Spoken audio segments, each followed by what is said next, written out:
Assalamualaikum warahmatullahi wabarakatuh. Gimana nih teman-teman, adik-adik, anak-anak kabarnya pada hari ini? Semoga kalian dalam keadaan sehat walafiat. Tetap jaga kesehatan, tetap jaga semangat dalam belajarnya, karena seseorang akan mencapai keberhasilan apabila dia terus belajar, belajar, dan belajar. Nah, kembali lagi bersama saya, Bapak Bagas Karunia.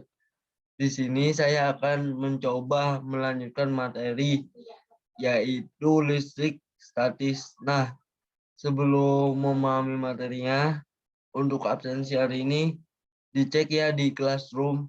Di situ saya sudah membuat absensi. Mohon disimak materinya. Kalau perlu dicatat dan apabila ada yang bingung, yang ingin ditanyakan, nanti ditanyakan aja di akhir sesi, begitu. Nah, kita mulai aja nih mengenai materi listrik statis. Nah, di sini listrik statis. Sebelum ke listrik statis, di sini ada fenomena nih. Ada seseorang mengosokkan penggaris di kain wol, mengosokkan kertas dalam kain wol. Nah, apa sih yang terjadi pada fenomena ini? Nah, untuk mengetahui fenomena ini, kita terlebih dahulu mempelajari tentang listrik statis. Selain itu, di sini ada mesin fotokopi, ada cat semprot, ada generator Van Graph. Nah, gambar-gambar ini tuh adalah salah beberapa penerapan dalam listrik statis. Sebelum melanjutkan ke penerapan, kita kaji dulu listrik statis itu apa sih? Listrik statis adalah kumpulan muatan listrik dalam jumlah yang tetap atau statis. Statis itu kan tetap ya, dia itu nggak berubah atau ketidakseimbangan muatan listrik pada benda. Nah, di sini ada atom,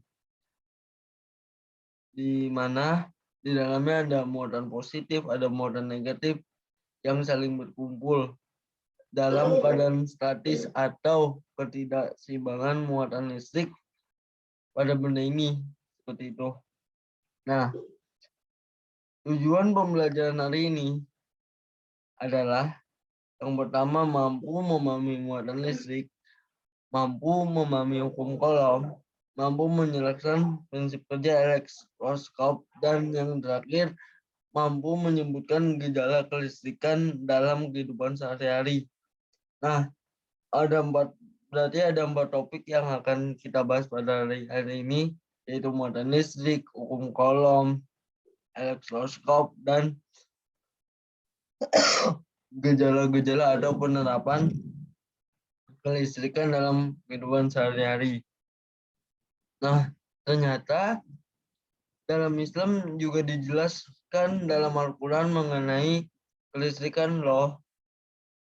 Kalau anak-anak baca di Quran surat An-Nur ayat 35 itu mengenai kelistrikan yang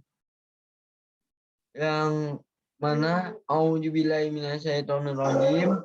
Allahu nurus samawati wal ard.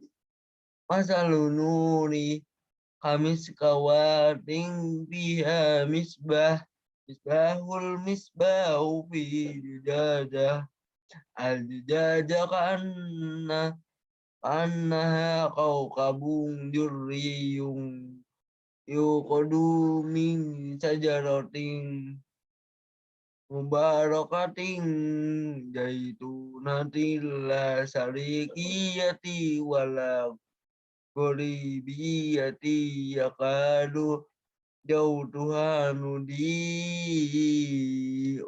walau lam tamsas unar nurun ala nur yahdillahu binuri mayyasya wa yatribu Allahul linnas wallahu bikulli syai'in alim.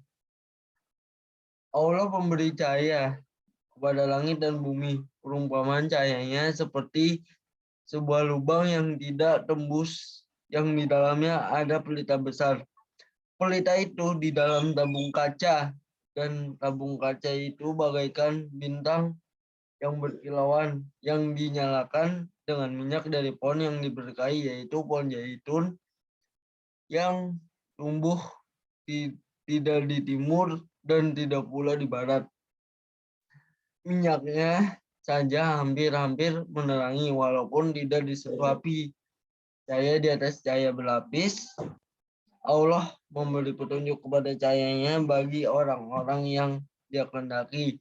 Dan Allah perumpamaan bagi manusia, dan Allah Maha mengetahui segala sesuatu. Lanjutnya, nah di sini topik bahasan pertama yaitu muatan listrik. Nah, muatan listrik itu apa sih? Muatan listrik adalah muatan dasar yang dimiliki oleh partikel penyusun atom, kecuali neutron.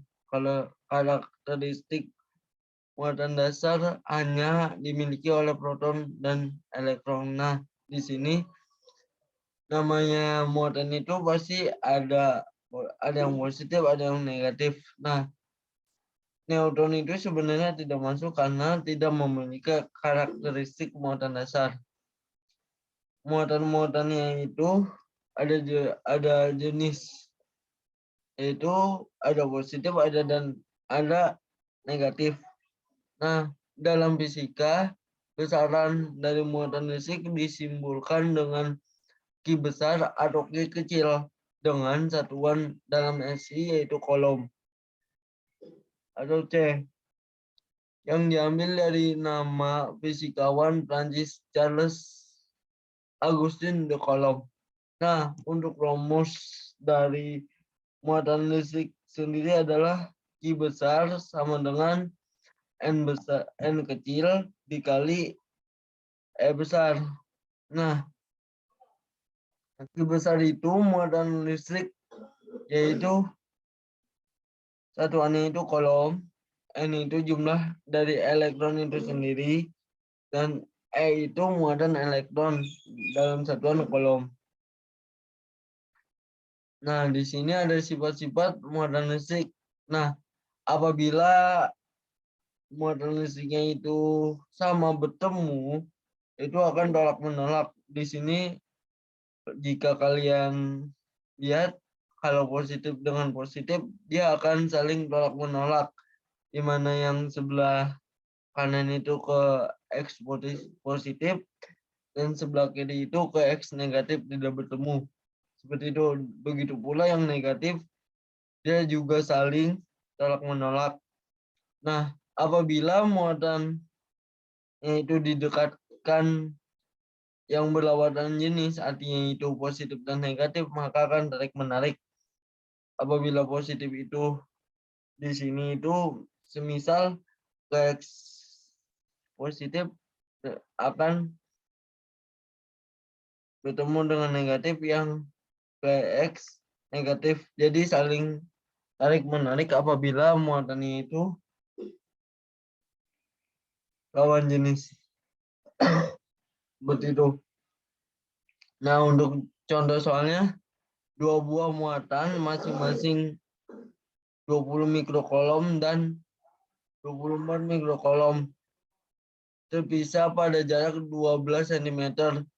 Hitunglah besar gaya tolak-menolak yang bekerja pada muatan tersebut. Nah, di sini diketahui bahwa ada dua muatan nih.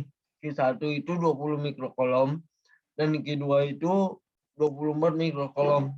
Kita ubah dalam kolom, yaitu di mana 20 mikrocoulomb menjadi 20 dikali 10 pangkat min 6 coulomb, dan 24 mikrocoulomb menjadi 24 dikali 10 pangkat minus 6 coulomb. Untuk R-nya itu jaraknya itu 12 cm, 2 meter menjadi 12 dikali 10 pangkat min 2 meter. Untuk K sendiri yaitu ketetapan yaitu 9 dikali 10 pangkat 9 Newton per meter kuadrat C kuadrat. Nah, yang ditanya itu F gaya tolak menolak. Di sini kita masukin F ya, K dikali Q1 dikali Q2 per R kuadrat. Dimasukin semua angka-angka yang di sini sehingga didapatkan yaitu hasilnya 300 Newton. Sebenarnya ini tuh gaya kolom yang akan dijelaskan selanjutnya. Nah, selanjutnya ini yang tadi kita sempat singgung, hukum kolom. Hukum kolom itu apa sih? Hukum kolom ini menjelaskan mengenai kondisi ketika dua muatan listrik dengan jarak tertentu saling berinteraksi dan melakukan gaya tolak menolak atau tarik menarik. Salah satu faktor yang mempengaruhi besarnya gaya kolom adalah besar dari muatan listrik benda tersebut. Gaya tolak menolak akan muncul ketika muatan listrik sejenis positif dan positif atau negatif saling bertemu. Sedangkan tarik menarik akan terjadi apabila positif dan negatif. Nah, seperti yang sebelumnya kita tahu bahwa sifat dari muatan itu apabila sejenis itu akan tolak menolak, apabila berlawanan jenis itu akan tarik menarik. Begitu pun di penerapannya dalam hukum kolom ini. Di sini kita lihat kalau positif dan positif akan saling tolak menolak, dan apabila muatannya itu beda akan tarik menarik. Di sini ada bunyi hukum kolom apabila terdapat dua benda bermuatan listrik maka akan menimbulkan gaya dan keduanya, yaitu tarik menarik atau tolak menolak besarnya akan sebanding lurus dengan hasil kali kedua muatan dengan berbanding terbalik dengan kuadrat jarak antara dua benda tersebut. Nah, rumus dari hukum kolom ini yang tadi kita sudah singgung, F sama dengan K dikali Q1 dikali Q2 per R kuadrat. Nah, untuk keterangannya itu nanti kalian baca sendiri aja ya. Selanjutnya itu di sini contoh soal. Contoh soal misalnya dua buah benda masing-masing bermuatan 6 mikrokolom dan minus 8 mikrokolom terpisah sejauh 2 cm. Berapakah gaya kolom antara kedua benda itu dan tentukan jenis gayanya. Langkah pertama kita masukkan terlebih dahulu muatannya, yaitu ada 6 mikrokolom dan minus 8 mikrokolom. Diubah ke kolom ya, menjadi 6 dikali 10 pangkat min 6 kolom dan min 8 dikali 10 pangkat min 6 kolom. Untuk jaraknya itu 2 cm atau sama dengan 2 dikali 10 pangkat min 2 meter.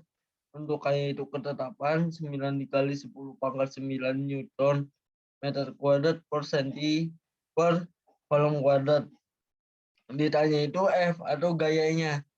Nah, di sini kita masukkan F itu K dikali Q1 dikali Q2 per R kuadrat dengan memasukkan angka-angkanya. Dapatlah gaya sebesar minus 1,08 dikali 10 pangkat 3 Newton. Seperti itu. Nah, selanjutnya pembahasan kita itu adalah prinsip kerja elektron. Nah, prinsip kerja elektroskop maksudnya ya. Elektroskop itu apa sih? Elektroskop itu alat yang biasa digunakan untuk mengetahui muatan listrik pada suatu benda. Nah, kalau kalian mau mengetahui nih, misalnya di sebuah benda, misalnya meja atau kursi, itu ada nggak sih muatan listrik? Nah, kalian bisa ukurnya itu dengan alat yaitu elektroskop. Nah, prinsip kerja dari elektroskop ini adalah induksi muatan. Jika muatan positif didekatkan dengan negatif, maka akan tarik-menarik, sedangkan muatan negatif berdekatan dengan muatan negatif akan tolak-menolak. Sebaliknya juga demikian, jadi menggunakan prinsip muatan yang tadi apabila berlawanan jenis akan tarik-menarik, apabila sejenis akan tolak-menolak. Nah, elektroskop sendiri ada bagian-bagiannya ternyata, di mana di sini ada kepala, itu knob, di sini ada badan, yaitu batang konduktor, dan di sini ada kaki, ada daun logam, dan di sini ada sebuah selubung. Nah, jadi untuk gambarnya coba perhatiin di sini tuh elektroskop terdiri dari 3 bagian, yaitu kepala, batang, dan daun. Nah, daun-daun diletakkan di dalam tabung kaca. Tabung kaca ini penghubung dari daun-daun elektroskop dan bola adalah batang konduktor. Seperti itu. Nah, di sini pada saat elektroskop masih netral, maka jumlah muatan positif sama dengan muatan negatif, baik di kepala maupun dan kaki elektroskop. Nah, seperti itu. Cara kerja elektroskop. Di sini ada dalam keadaan netral. Elektroskop memiliki jumlah muatan positif dan muatan negatif yang sama. Ketika netral, daun elektroskop akan menutup. Nah, namanya netral kan memiliki muatan positif dan muatan negatif yang sama. Ada di netral. Nah, daun elektroskop akan menutup. Nah, apabila didekatkan dengan negatif, maka elektroskop akan terinduksi. Pada bagian kepala akan terisi kutub positif dan daun negatif. Jadi di sini apabila didekatkan negatif, kepala dari elektroskop itu pasti yang positif dan daunnya itu pastinya negatif. Begitupun sebaliknya apabila didekatkan dengan muatan yang positif, kepala yang menjadi negatif dan daunnya itu menjadi positif. Seperti itu. Itu cara kerja dari elektroskop. Nah, selanjutnya ada gejala kelistrikan dalam kehidupan sehari-hari yang tadi sudah kita singgung juga. Yang pertama itu ada plastik nih, plastik, ada penggaris plastik yang digosokkan kain wol. Jadi ketika penggaris plastik yang digosok dengan kain wol menjadi muatan negatif karena mendapat tambahan elektron dari kain wol. Penggaris yang bermuatan tersebut dapat tarik-menarik persepian kertas yang ada. Nah, jadi ya kan kedua benda ini tuh netral ya. Nah, pada saat digosokkan, elektron pada kain wol itu akan berpindah ke penggaris sehingga penggaris dapat menarik dari sepian-sepian kertas yang ada di atasnya dari kain wol. Jadi penggarisnya itu menjadi muatan negatif akan dapat menarik si kertas yang ada di kain wol. Nah, selanjutnya ada mesin fotokopi. Mesin fotokopi menggunakan daya tarik muatan listrik yang berbeda. Suatu pola muatan positif pada plat mesin fotokopi menciptakan benda hitam yang akan digandakan, menarik partikel muatan negatif dari bubuk halus yang dinamakan toner. Toner menjadi muatan negatif karena berhubungan dengan butir-butir gelas kecil di baki pengambang. Pada toner dipindahkan di atas secara kertas kosong dan dipegang di atasnya. Selanjutnya ini ada Van Graaf dan cat semprot. Van de Graaff itu mesin pembangkit listrik yang digunakan untuk memperoleh muatan listrik dalam jumlah besar.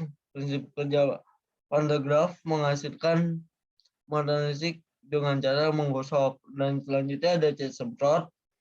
Cat semprot memiliki cara kerja listrik statis juga, di mana diberi muatan listrik yang berlawanan dengan benda-benda yang dicat sehingga butir-butir cat disemprotkan akan tertarik pada benda yang dicat seperti itu. Nah, butiran cat aerosol menjadi bermuatan ketika bergesekan dengan mulut pipa semprot dan udara. Nah, mungkin dari sini belum puas gitu dalam kita mengamati penerapan dalam listrik statis. Bapak akan coba men-share sebuah video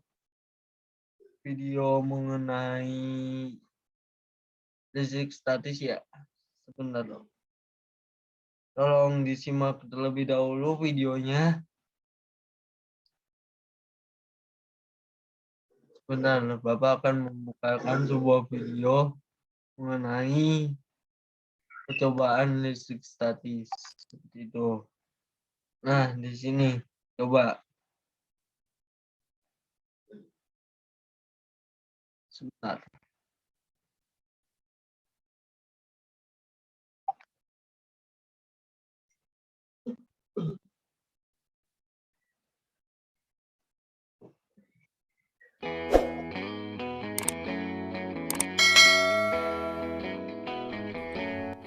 Hai semuanya, di video kali ini kita akan mempelajari tentang listrik statis dan listrik dinamis.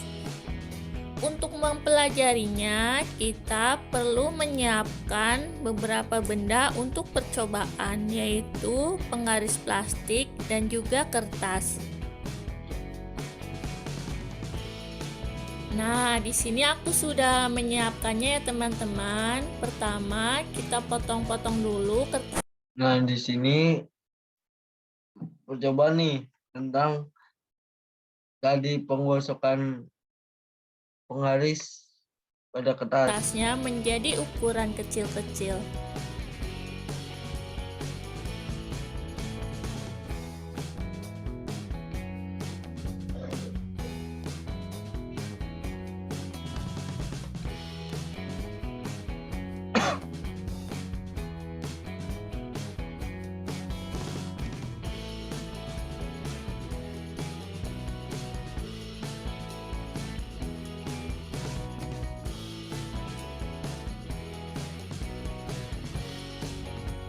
Pertama, kita dekatkan.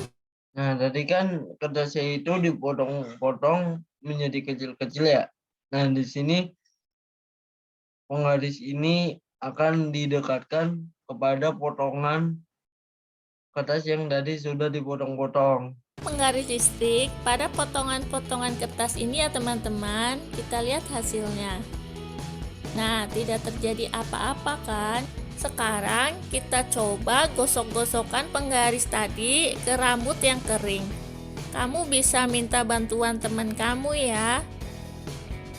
Pastikan rambut yang digosok dalam keadaan kering ya teman-teman. Nah, sekarang kita dekatkan ke kertas yang tadi. Nah, lihat yang terjadi nih teman-teman. Potongan-potongan kertas ini tertarik dan menempel di penggaris plastik. Kalian tahu nggak ini kenapa? Simak penjelasan berikut ya. Setiap benda netral mempunyai dua muatan, yaitu muatan.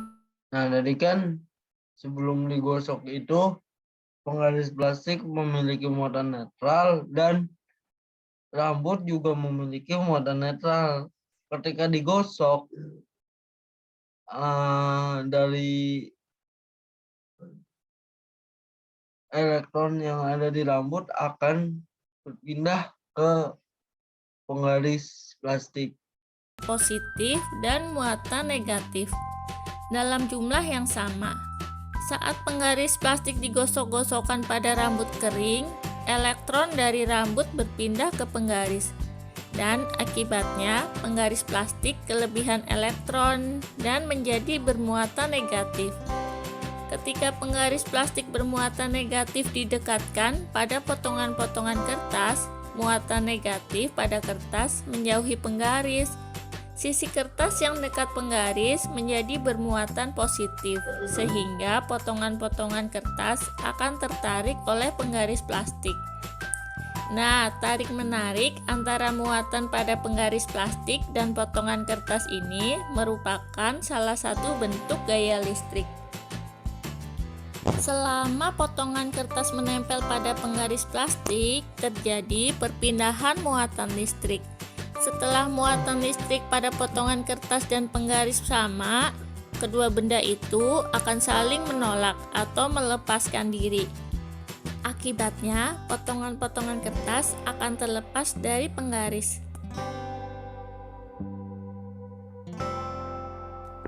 Jika Nah, coba tadi kan dari video itu dapat disimpulkan.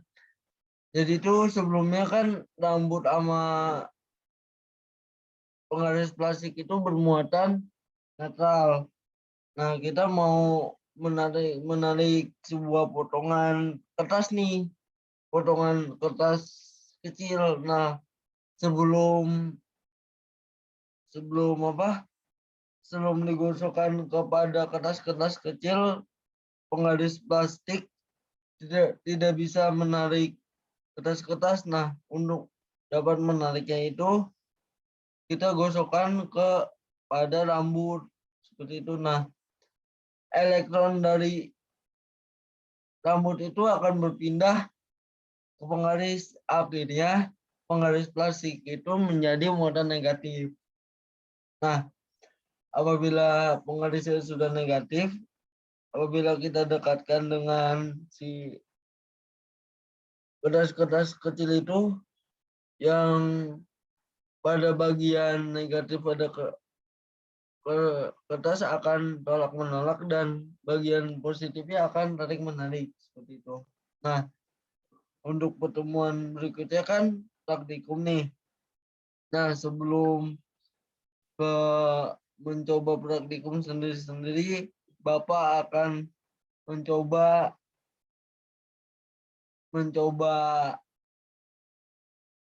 praktikum terlebih dahulu agar teman-teman mempunyai gambaran untuk minggu depan seperti itu. Nah, di sini media yang Bapak gunakan itu berupa pad. Sebentar dulu ya teman-teman, Bapak akan mencari pad ya.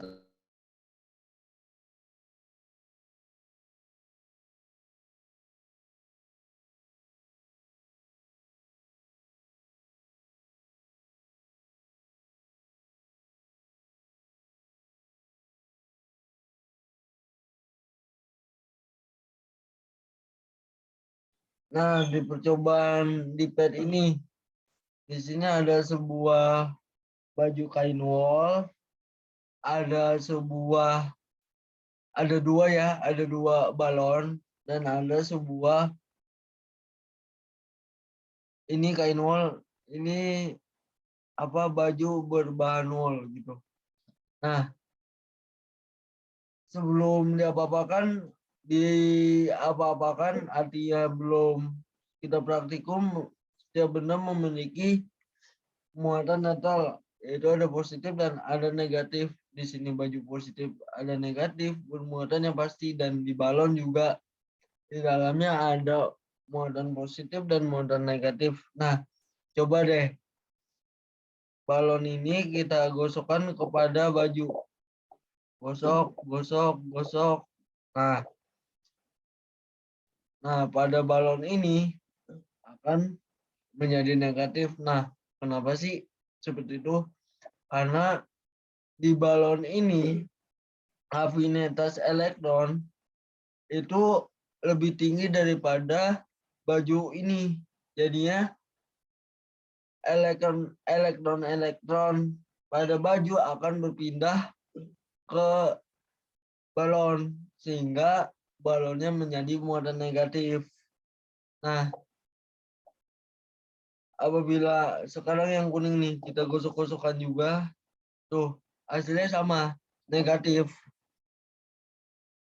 Karena yang tadi dibilang afinitas dari balon ini akan lebih besar daripada si baju ini sehingga elektron akan berpindah dari baju, elektron baju akan berpindah ke balon. Nah, untuk coba di sini sekarang balon yang hijau akan didekatkan kepada balon yang kuning. Tuh, dia tidak mau. Kenapa sih didekatin itu? Itu nggak mau seperti itu. Karena yang tadi sesuai dengan prinsip dari sifat-sifat elektron, sifat-sifat muatan bahwa ketika muatannya itu sejenis akan tolak menolak seperti itu. Nah, apabila didekatkan dengan positif dia akan tarik menarik. Jadi ini sebuah penerapan kontekstual dari fisik statis. Nah, untuk pertemuan selanjutnya itu kalian akan praktikum di PET seperti tadi. Nah, di sini berarti kesimpulannya apa sih pada hari ini?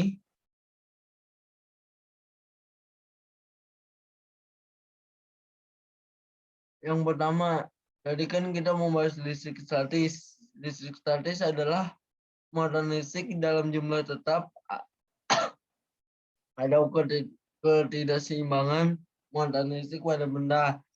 Nah, untuk muatan listrik apabila sejenis akan tolak menolak dan apabila berlawan jenis akan tarik menarik. Nah, untuk gaya kolom yaitu gaya yang bertemu apabila sejenis prinsip sama apabila sejenis akan terjadi penolakannya.